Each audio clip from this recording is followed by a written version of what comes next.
సంతతికి చెందిన బ్రిటన్ సంపన్న హిందూజా కుటుంబంలోని నలుగురికి శ్రమ దోపిడీ కేసులో జైలు శిక్ష పడింది.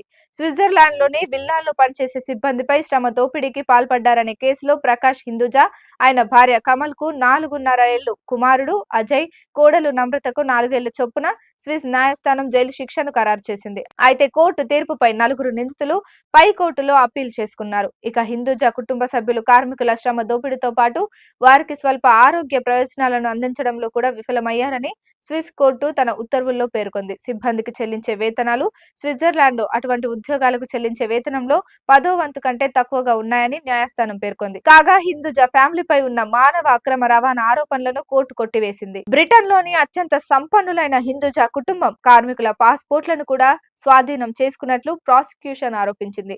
ఉద్యోగుల్లో ఎక్కువ మంది నిరక్షరాస్యులైన భారతీయులు ఉన్నట్లు తెలిపింది. ఒక ఉద్యోగి జీతం కంటే తమ కుక్క కోసం ఎక్కువ ఖర్చు చేశారని కూడా ఆరోపించారు. పైగా ఉద్యోగులకు స్విస్ ఫ్రాంకులు కాకుండా రూపాల్లోనే జీతాలు ఇచ్చేవారని ప్రాసిక్యూషన్ పేర్కొంది. నలుగురు కుటుంబ సభ్యులు కార్మికులను విల్లా నుండి బయటకు రాకుండా నిర్బంధించినట్లు తెలిపింది. వారితో ఎక్కువ గంటలు పని చేయించామని బలవంతం చేశారని ఆరోపించింది. పలు సందర్భాల్లో సిబ్బంది విరామం లేకుండా రోజుకు 18 గంటల వరకు పని చేయవలసి వచ్చిందని ప్రాసిక్యూషన్ చెప్పుకొచ్చింది.